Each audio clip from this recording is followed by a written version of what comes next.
Chapter 10, Fears and Tokens. A few days passed with Sen conversing with perspective, going on rides with Kai and sharing about the world with the old bristly tree. Some conversations were merely updates on what had transpired in the last few years since Bard was here. Others were about how nature in the forest taught Sen about life, death, growth, perseverance, gratitude, love, joy, and peace. Bard knew all these topics, and so it was interesting to listen to them as Sen struggled, grew and voiced what she learned. As Sen was sent off for another adventure with Kai to the top of the mountain where perspective came from, Bard approached. Perspective. How long will it take Sen to get her token? Hello Bard. Perspective sighed. She is quick-witted and is grasping the concepts well. Though that is not really your question here, is it? Perspective's green growth came in patches, so it made Bard inwardly squelch at the disjointed appearance. She was not a lush, even, or full-growth sort of tree. She only grew in places that made sense to her continued survival, and it was small growth. It didn't make her a beautiful tree, in the normal sense of the word, but she was a very hardy and strong tree. In some ways, she was more steadfast, but it was her perspective that made her different than steadfast. Her line was to see the world with fresh eyes, unburdened or unclouded. It is not the heart of the question, Bard admitted. Perspective very subtly shifted. A nest in her branches was nestled there and the mother bird had left earlier in the season. I know the concept of a pledge. It has been ages since a dryad asked for a token from me, be it my location or because the war twisted their perceptions of life. I haven't given one out in a long time, and you worry about the coming snows, and your task ahead. Bard bowed, grateful she understood his woes, without explaining. It is a simple task, only in that it is a test, a challenge to see if you can adapt your perceptions about what is around you, not on your experience, but on the experience of that which you look at, which Sen is grasping, though she does like to go back to how she thinks things should be. Perspective answered. Bard knew that Sen had been reactive to the destruction around Steadfast. It had partially delayed them, and he was grateful for the training with perspective, as he was able to overcome his own perspectives that would have built a bit of a wedge between them, but it would come up again and again, so long as Sen kept her view on how the world should function. It would be especially difficult among the humans if that really became their route, let alone if they traveled into the abandoned cities. Then it would be even more perilous to hold onto those perspectives. Being adaptable was very important while traveling, something Bard was trying to apply to the troubles with the snow. He sat under perspective, pulling out the long strand of rope he had made. Well, rope was too strong of a description. At present it was thicker than the thread you would use for clothes, but not nearly as thick as a good strong rope. He located the two ends and carefully began to untangle them as he lined it up. He would double it up, spin it together, and make it stronger than it was now. As he made it to the middle, he looked up at perspective and noticed how she shifted a single branch out that didn't have a bunch of growth on it. Bard smiled and placed the middle around that branch and then began to walk away, keeping the rope up in the air. As he came to the end, he began to spin the ends around so they would naturally spin against each other, and force the string into a single spun strand of rope. The weight and force grew, and when he felt he couldn't do any more, it slipped together and the pressure eased, making it possible to continue until it was spun together. The new strand of rope was much shorter, but its strength was exponentially better. He finished the end and removed the rope from Perspective's branches, thanking her for her assistance. Sen appeared shortly after, and Kai was the one who looked exhausted. Bard fed them as Sen took her turn sharing what she had learned, and what she thought about.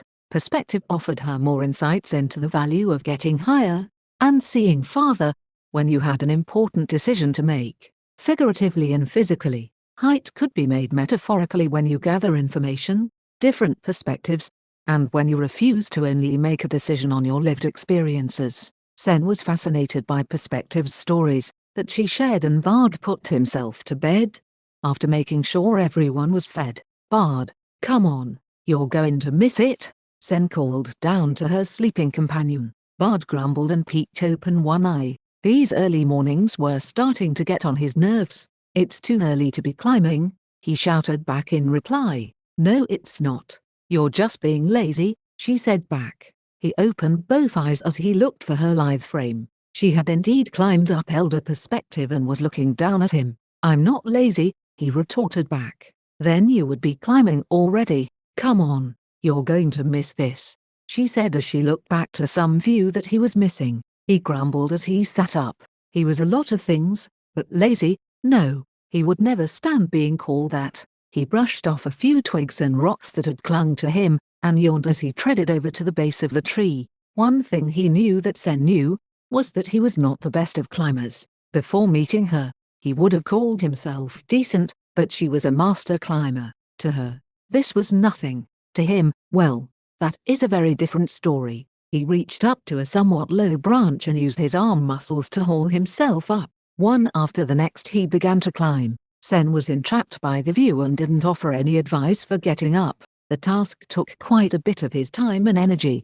till he came close to where she had stopped. He still had a glare in his eyes, and a terrible attitude, till he looked out at the view. His breathing stopped as the morning light shone over some low clouds. The morning mist glowed golden and a light breeze billowed around them, shifting the mist till it dispersed. The sounds of birds and the song of the waking world humbled him, and made him feel grateful to be alive, and to share this sight with Sen, even if she had to coerce him into it. "Told you," she said softly, and he looked back at her. Her face was a few inches from his and he smiled ruefully. "Yes, you did," he said slowly, returning his sights to the view. A loud, yet kind, bark was heard below and the two's attention was drawn downward. Bard quickly looked up and gripped the branches tighter. He was still a stickler about heights. This was not so bad, but it still was enough that his heart hammered in his chest, and he felt weak in his arms and legs. "Bard?" Sen asked with her dryadic tones coming through. "Are you alright?" Bard shook his head as he tried to get down, controlling his breathing as best as possible. Sen followed after him, though her gaze held deep concern. Bard took an easy breath as his feet hit solid ground. He reached up and helped Sen down, who looked shocked at him. She grabbed his face and peered deep into his eyes. He pulled back and let out one long calming breath before looking at her. "Bard," he bit his lip.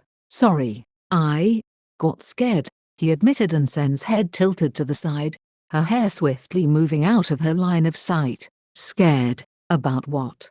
Wasn't it pretty?" she asked. Bard nodded. "Fear is a future emotion," Sen elder perspective stated, listening in. "I was afraid I would fall." Sen looked even more confused. "Wouldn't perspective protect you?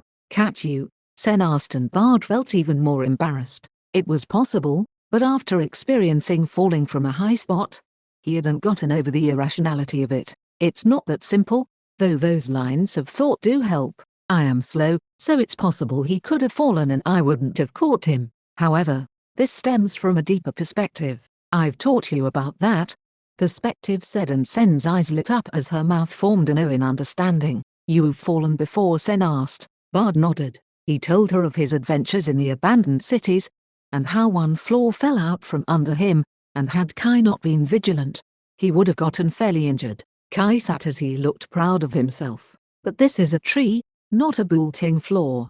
"What is a building floor, and why would it collapse?" Sen asked. Bard chuckled at the absurdity of the question, though it was a very normal reaction for her. "Unlike when you sing a tree into a house, the houses in the cities were built by Tekka hands and many dead materials," Bard explained, trying to use words she might understand better. "Dead? But why would you build with dead materials?" she asked, looking between perspective and Bard.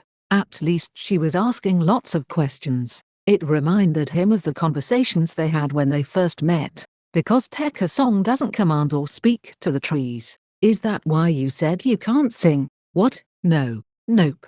That is a completely different topic," Bard said, and perspective laughed. Sen looked even more confused, and Bard was struggling to explain it. "Why don't you take this, visit the cities he is trying to tell you about, and ask your questions there where you can see what he knows?" Perspective said as her branch slowly moved over, shedding a bit of wood as a token. "A full token? Not just approval?" Sen stared in surprise, and Bard smiled as she took the token and then ran over to him, excited. He celebrated with her and then bowed to perspective. The old tree was wise and helpful, like always. The two packed up Kai, and despite being the middle of the day, they left, trying to get as far as they could before the snow stalled them.